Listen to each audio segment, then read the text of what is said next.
Bluff City Media presents The Anthony Sain Show with your host, Anthony Sain. Now, let's get to the show.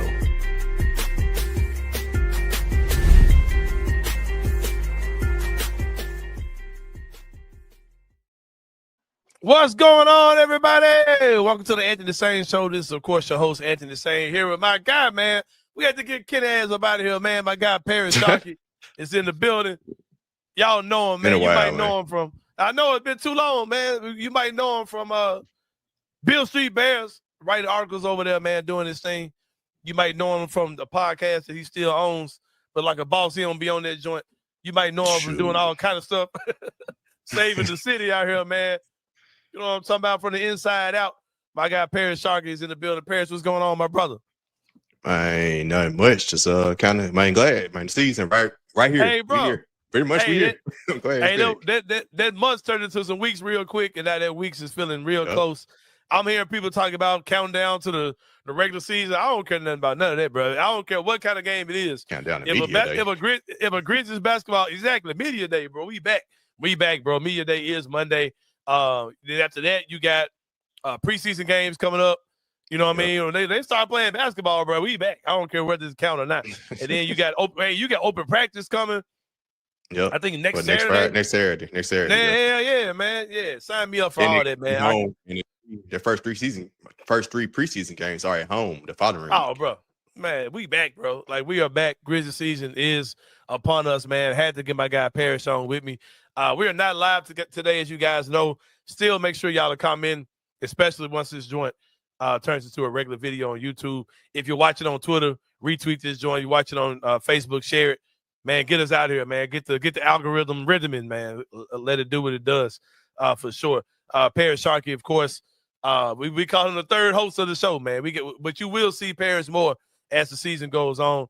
During the off season, my guy was out doing his thing, but you will see Parish here as a regular guest on the show, man. We are super proud of you, the stuff you're doing, not only for Bluff City Media, but the stuff you're doing with Bill Street Bears as well. I see. Shout out to the Grizzlies Digest YouTube page that references that references Parish Sharkey on a daily basis, man. And they be like, they'll be talking about, oh man, this is this story out today by an NBA writer. Like, who wrote it? They'll say Parish Sharkey. Oh shit, that's what's up. I said, my guy, man. They give my boy props, man. Grizzlies Digest, the guys over there. Doing their thing. Them for real. Oh yeah, shout out, man. They literally looks like they wake up, go on your website and see what you wrote, and then talk about it for 10 minutes. Like, that's their daily routine for sure. Shout out to fellow BCM member Evan as well. He's been writing more over there doing this thing. So. It's crazy, man. Because I'll start off with that. Like, you know, you're at least 10 years younger than me, right? But when I was your age, Parish, you know, but about 10 years ago, that's when we really were in the heyday of the blogger era. You know, I came through that era. Yeah. You had 3 Shades of Blue, you had Grizzly Bear Blues, you had Bill Street Bears. Sharon Brown had a all ladies blog, All Heart in Hoop City. Then I started Blue World Order. It was like all these. Everybody was having like these making these posse cuts, right? Where you had like these. Everybody had their crew of bloggers, right? And it was just so many fan sites. And I'm just happy to see people like you and Evan getting back to those, because man, it was so much that came through that era, man. You know what I mean? And I think that was an amazing time. Then you had, the podcast era came from that, and now you got, so many things. You got Spaces, you got guys who make YouTube shorts. You got guys like, Grizzlies Digest and Grizzlies Daily who do the short form 10-minute, videos or whatever. Like, all those things are here now, man. I think it came back. It all started with, that blogger era that I was a part of, 10 years ago or so. But actually 12, because I started when Gabe was a zygote out here, man. When Gabe's mom was pregnant, I started in the blogger area. So, yeah, that's crazy, man, how the whole thing has came back full circle. And, like, I love to see what you guys are doing.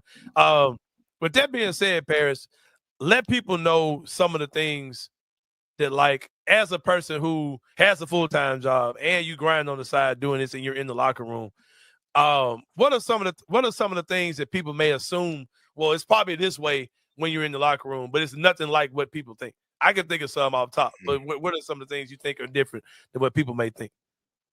Maybe we get we probably get direct one-on-one interviews with the players. Yeah. It may be a case sometimes for, the main guys like DeMichael and Drew, but everyone though. Yeah, right. And that makes sense. That's not but that might be one. I haven't had people really like hit me up on that stuff, right? But probably one that just come out the top of the dome that we just get free access to the players. Yeah, we don't at all. I want to talk to them. No, no, that's not the case. The PR team for that Grizzlies PR account that posts everything, they are there with us. Yeah, exactly. They're right there. They ain't in the shot, but they there for sure. And it's like almost like an energy, like, all right, hurry up, wrap it up. Like right. Yeah, it's not as free flowing as it look. It's not like you just got a player hand up and you just ask them whatever you want. Because you have people say, why they don't ask them this? Like it's not that type of environment like people think. I'm gonna tell you another. I'm gonna tell you what mine is. Go ahead. Yeah, I was saying they know when to wrap it. Like when a player is like downtrodden, it's just like not like Ja Morant, just like he not feeling it. They gonna make sure it's short. They're gonna cut it short. That guy already kind of read the room and like, okay, let's go. If it feels like it's getting testy, no, they shutting it down. Yeah. And another thing too, man, that I think is a misconception of that locker room is like people come in and you'll think, well, you got these emotionally charged guys back there. Like you'll see them coming in mad or happy after a win. Like they're not even talking about the game pretty much. We're asking them about the game, but their minds aren't on like, oh man, we should have got that joint up. It's like people talk about what's it like in the locker room, that's not what we're walking into. Like we don't see. Like there would be a game or two where it was like a big. It's just like, bro, we blew that. Right. But it ain't like Coach Eastlow coming there throwing a clipboard at the wall and like we ain't got that type of access. Bro. We kept these dudes after they took a shower, ready to go home. Like they're not really talking too much about. It's not much energy about what just happened. Like if it was a big win, they'll be pretty in a good mood, but they won't be like, oh yeah, like they won't be in there like talking basketball for the most part. I think those are two things that people probably think it's one way, but it's just not that way at all. Because especially the Grizzlies, they have especially let it be a Monday night game or a Sunday NFL alone. They got the Thursday night. They had the game on. Lamar Jackson out there playing. Ja Morant like, yeah, boy, Lamar Jackson's my dude right there. Right. It's literally just an environment for the media to come in and ask them questions. NCAA tournament time. You're not walking. They talk about the colleges. Yeah, exactly. Like you're not walking into their privacy. It's not like you're just like invite a guest to their thing. They're there just so you can interview them. So it's not like this.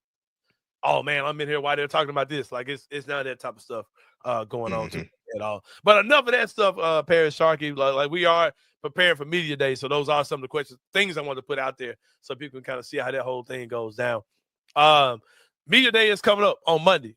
What or who are you most excited about as far as asking questions or who you want to see? What questions do you want to hear answered? Like, what are you most excited about as far as media day is concerned?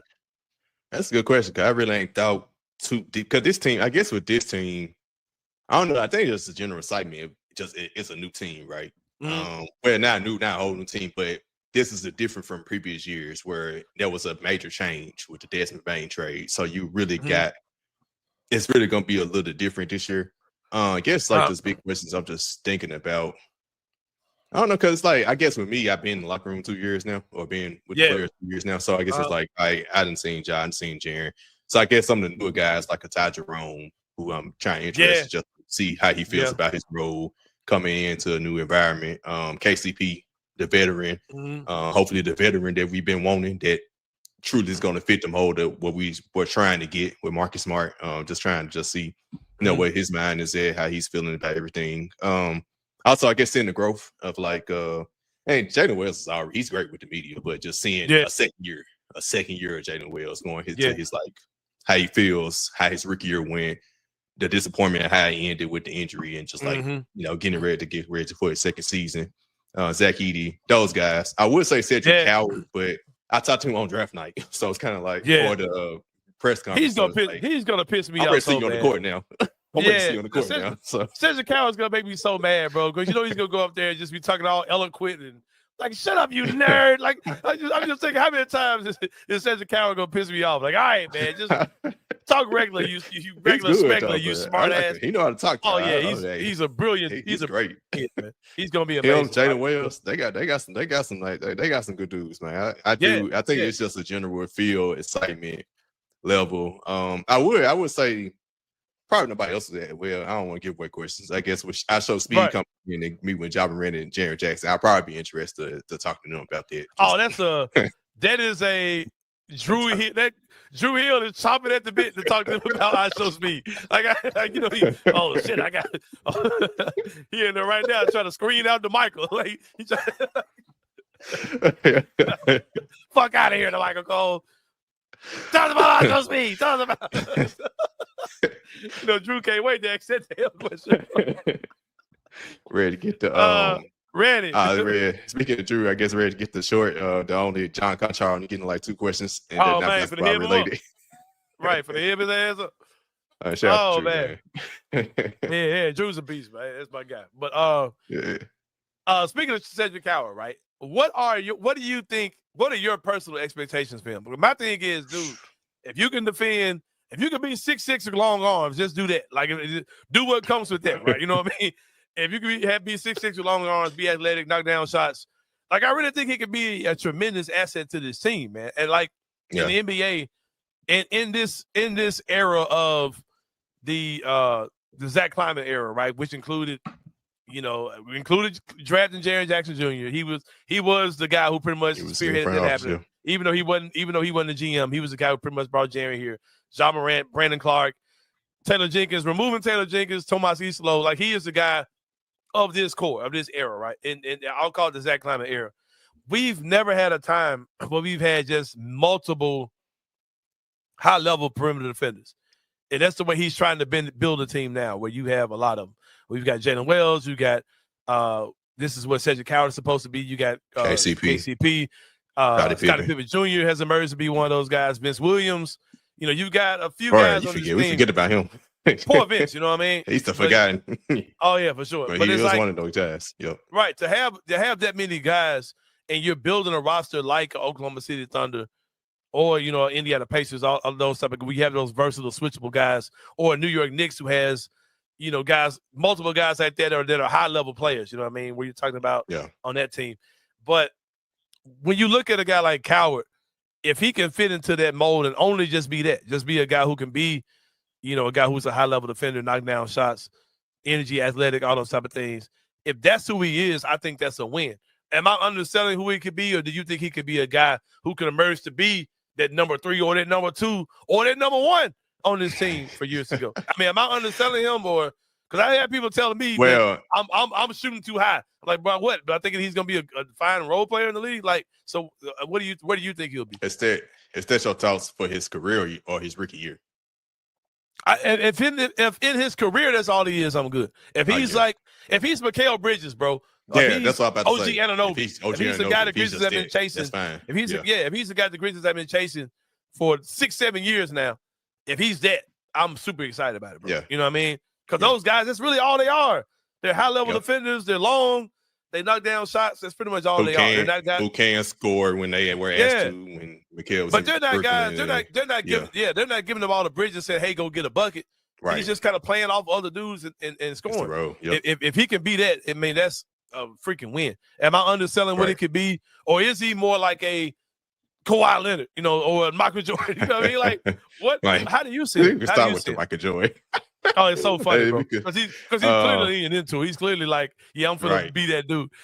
What did he have on at the game at the Redbirds game? You weren't there though. Did you see? No, I went. I missed you. I thought he just had on that. Bro, I low key want that little Redbirds Grizzlies jersey thing. The black and red jersey. I think it's ugly, but it's cool though. I'm like surprised Carol didn't have the Birmingham Barons joint on, man. The Jordans. No, but go ahead, bro. With the black Oakleys on this shit on his forehead, right? He's surprised he had that shit on over the head. But now but go ahead. But yeah, you're not underselling. I mean, I don't have any expectations of him yet because I haven't seen him play.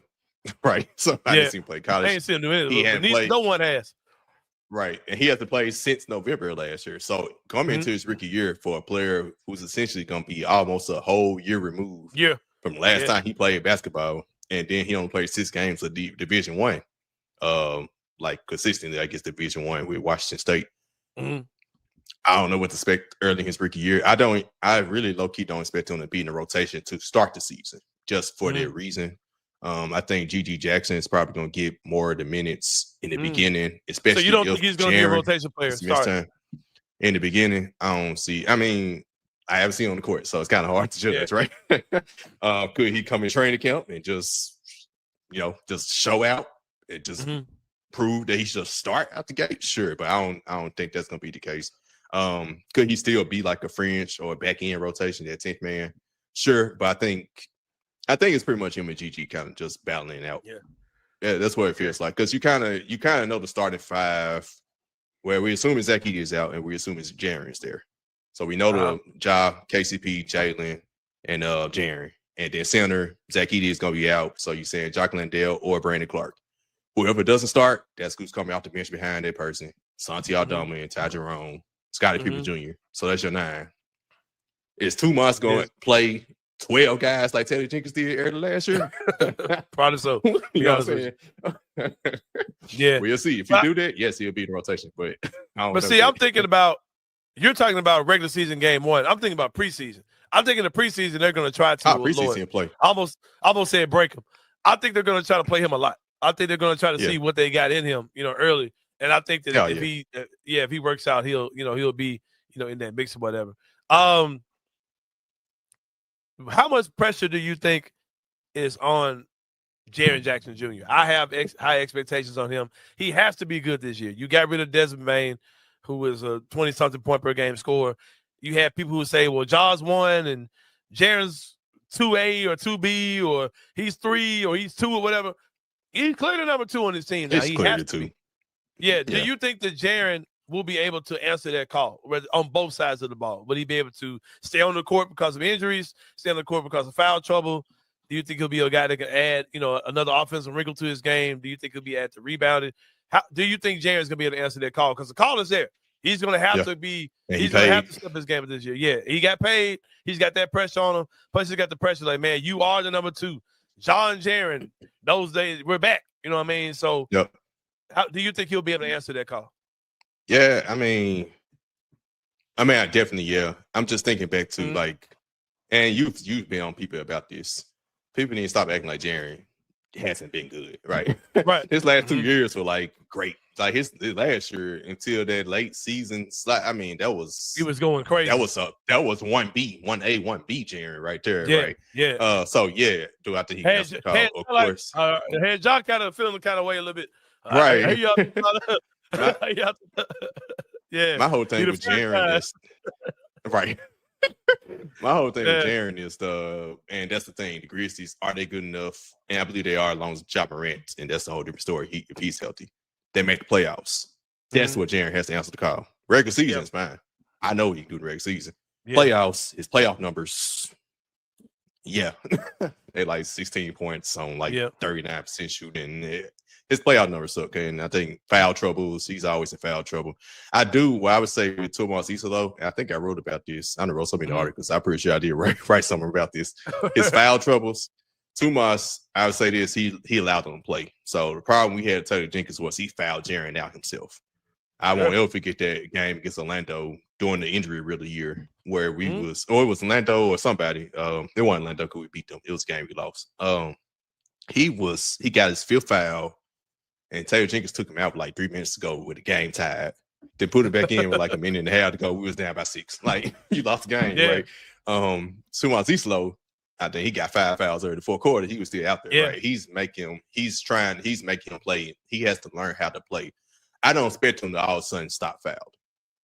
But he has to learn how to play with fouls, trouble. Even if that requires him getting fouled out, because fouling him out yourself ain't gonna help. You might as well play him through it, and he gotta learn how to play through that. So I do like that Isolo did do that at the end of last season.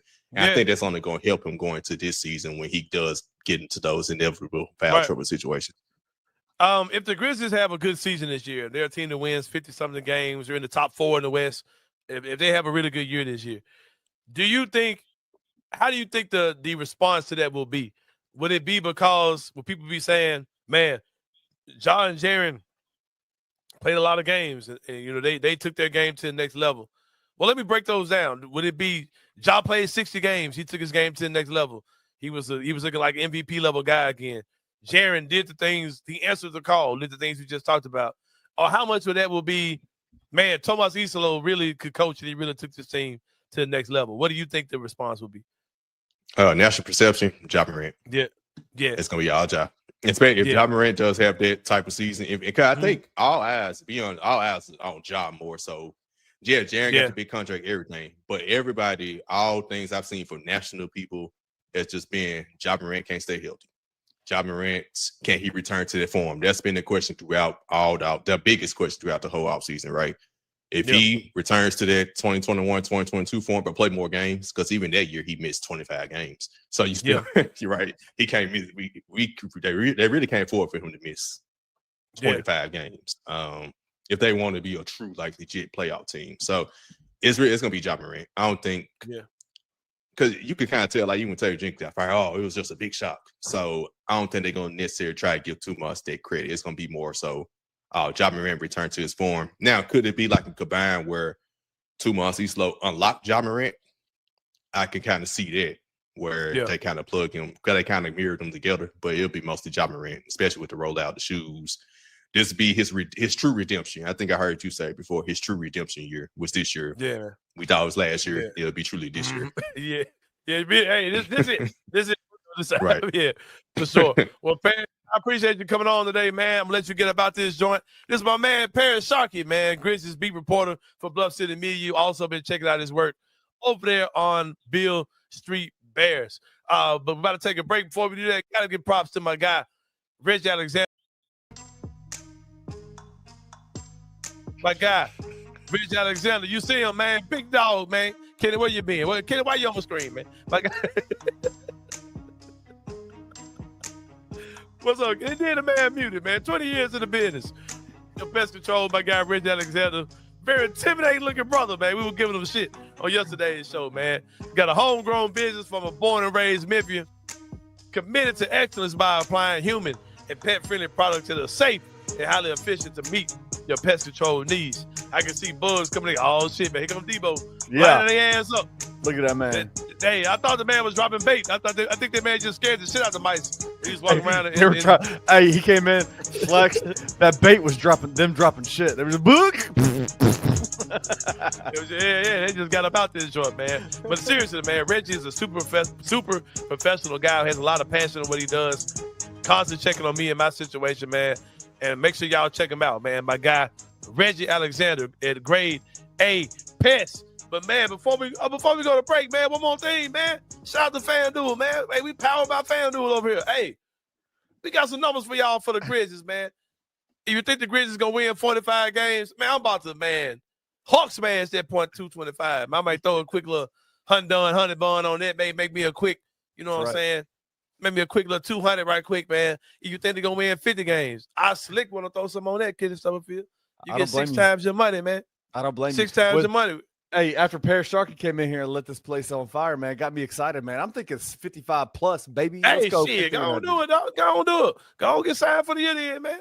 Hey. Plus 1,500, 55 games for the Grizzlies. You got Houston out here, man. Fred VanVleet tore this shit up, hey. Yeah. That gives me another 10 wins right there, man. Fred VanVleet. Quit playing, bro. Hey, then you got the Clippers out here. They got all kind of scandal on their name and shit. The Lakers finna be ass. Come on, bro. Why Top not? 4 me, man. Top 4 me, man. Why not? Why not? Why not us? Why not now, man? We about to take a break, though, Kenny, when we come back. Oh, my God, Perry, what's up, man? Let's go on, man. Yeah, man. I'm still here. Hey, man, we bullshit tonight, bro. StreamYard is crazy, bro. StreamYard is crazy. Hey, we ain't done no show night. We ain't did no nighttime show in a long time, man. Where's my guy? There he is. Hey, shout out. Hey, Perry. Hey, I thought my boy got caught up in the raps or something. I took the StreamYard. Hey, speaking of the raps, man, real quick, man, we gotta play this video for y'all, man. Check this jet out as we go to the break, man. Check this jet out, man. Okay, Rapture update is now officially Wednesday, September 24th in Auckland, New Zealand, Sydney, Australia, Hong Kong, and Tokyo. So the Rapture did not happen on the 23rd. There was a small sliver of time where it could have happened on the 23rd, but we are now officially on the 24th in parts of Asia and Australia. Are y'all saying it was an American time only? Because I only seen Americans talking about Rapture Talk. Here's what I think we need to do. Get eyes on CeCe Winans.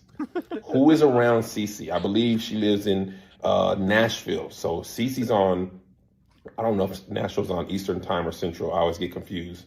I think it's Central. But either way, get a team on CeCe. Watch her. If she go to bed and the clock go past 12, we good. Because I know CeCe Winans is going. And if we can't get eyes on CeCe, get on Shirley Caesar. Find out where Shirley is and get on her. You good. Because if they start going up, it's real. We if go. they stay down, it didn't go. So this will be my final video because if we get taken up, you know I'm going. If CeCe and Shirley go, you know I'm right behind. Because I ain't going to be left behind. I've seen the movie. Yep. And it terrified me. And I've seen the Halloween plays. But if we're still here this weekend, come see me in Nashville. Or St. Louis. I'm on the road. You can take it up. He stay telling himself, boy. He cold with it. He cold. Hey, bro. Hey, but for real though, it's two Christians on here, man. I'm glad to see that y'all mugs are still here, man. I guess we good. Bro. I guess we good. Yeah, we good. We better go to break, man. I don't know if Paris gonna be back when we come back or not. He might got some stuff to do with it. Hey, go ahead and take care of your business, my boy. We'll see you, man. We'll be back more Anthony Sain Show. We'll see you guys in a minute.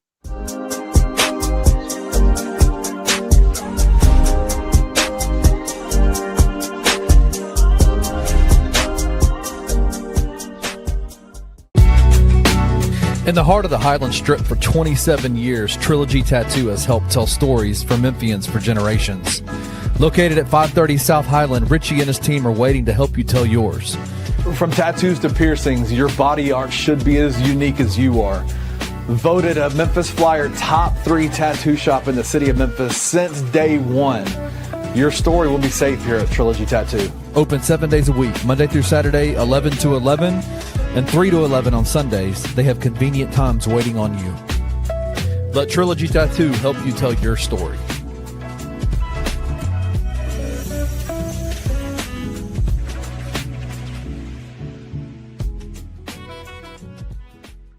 My hopes, my dreams, my aspirations for the NBA season, for the Grizzlies season in particular, is Dublin. It was announced recently that Cedric Coward has been 100% cleared for all basketball activities. This is exactly what you want to hear with training camp a week away. The fact that Coward is 100% cleared is so good. The news could not have come at a better time. It's great. It's great. Everything I've heard, dude's been locked in. He's ready to go. He's ready to play. He's going to be full go, all gas, no breaks for training camp, and that's exactly what we need out of our 11th overall pick. We need to be okay and understand that Cedric Coward is a rookie. He's coming off of a shoulder injury. If he's not the second coming of Michael Jordan yet, that's okay. I think there's a lot of potential there, but he's got to get back into basketball shape after not playing for basically a year. Tune into The Daily Grind with your host, Lute Hatmaker, every Monday through Friday at 7:30 a.m. live on the Bluff City Media YouTube channel.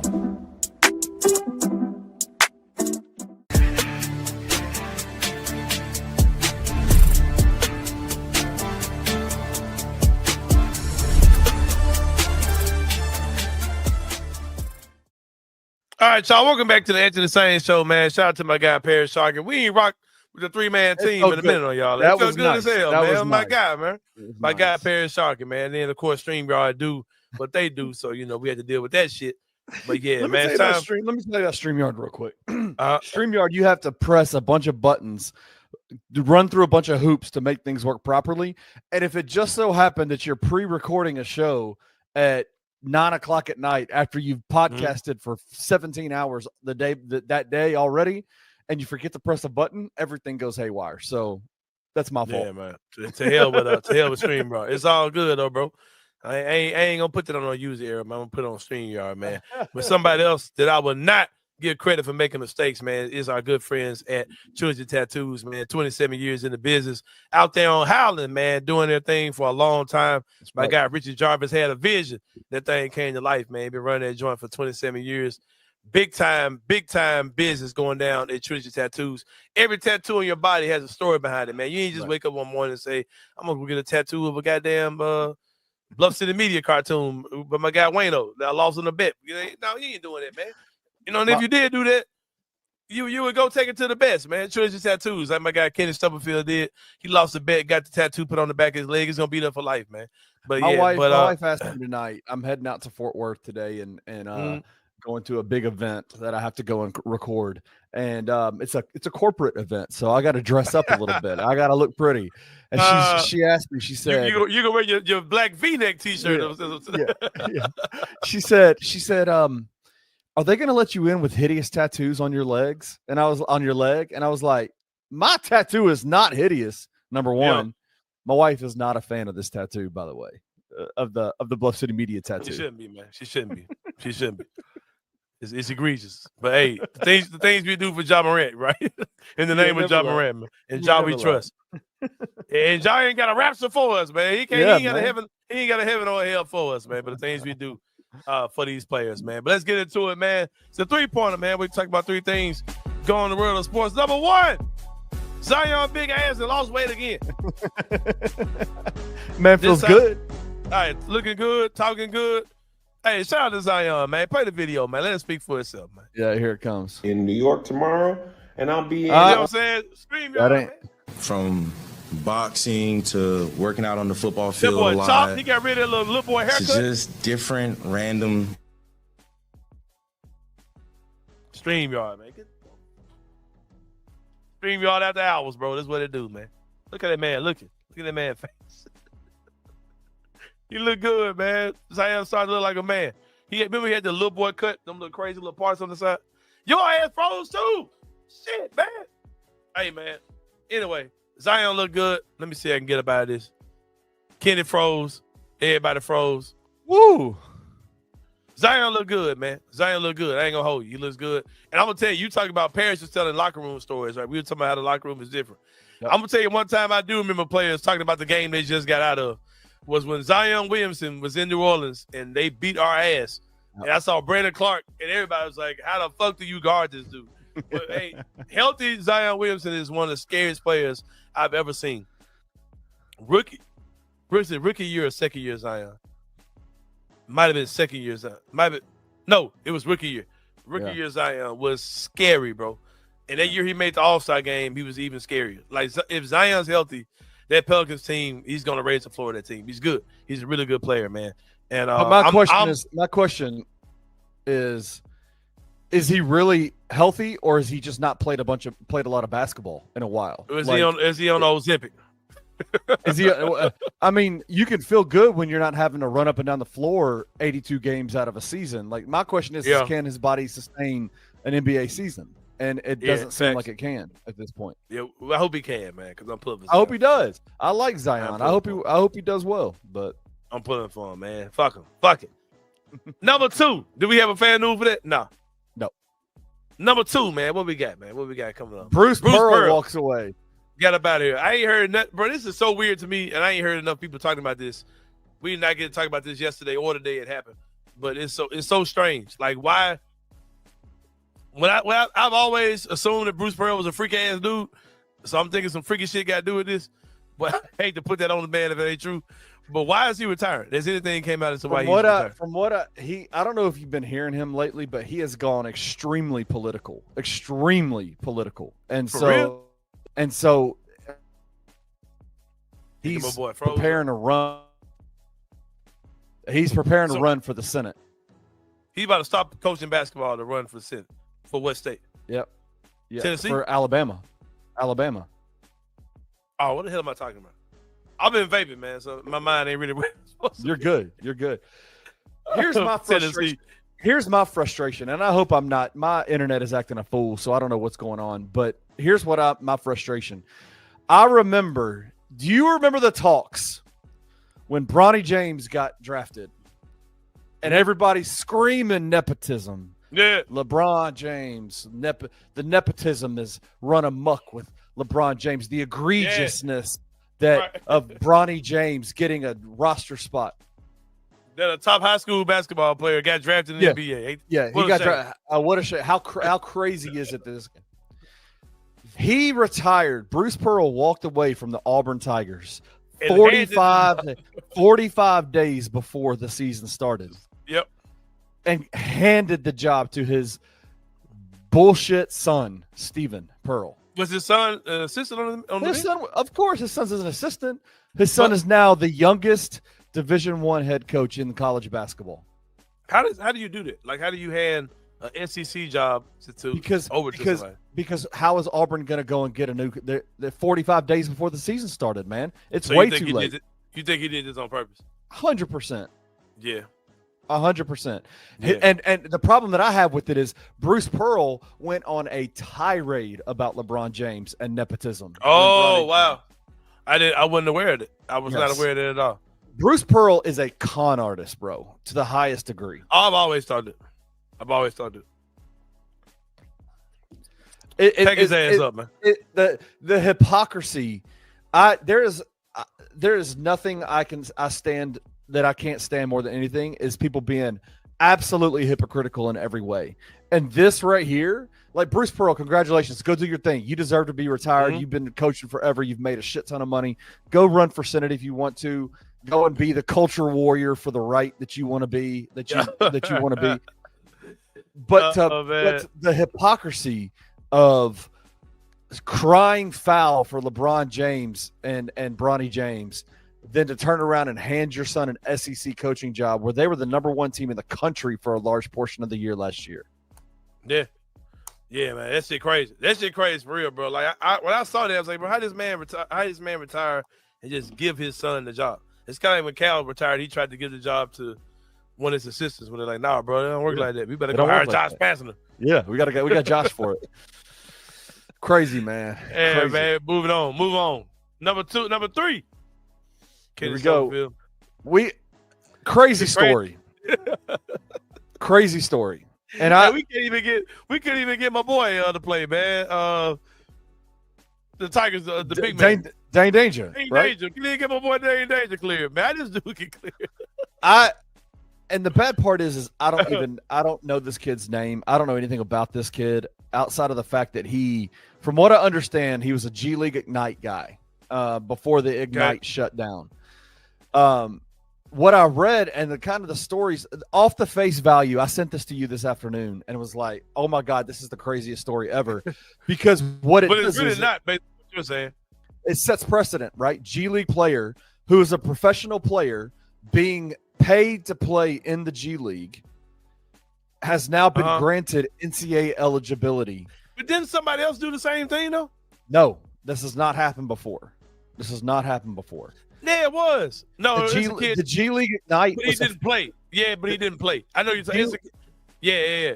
The G League Ignite was a feeder system to the NBA, not to college. Yeah. It's never worked backwards. Yeah, it's always I'm thinking about it was forward. A kid that I think was supposed to go Ignite, but I think he ended up going to college. I can't think of who it was. Right. But it has never happened. That sounds kind of crazy, bro. Now, it's crazy. To me, this kid has been a paid player. He's been a professional player playing G League and was granted NCAA eligibility.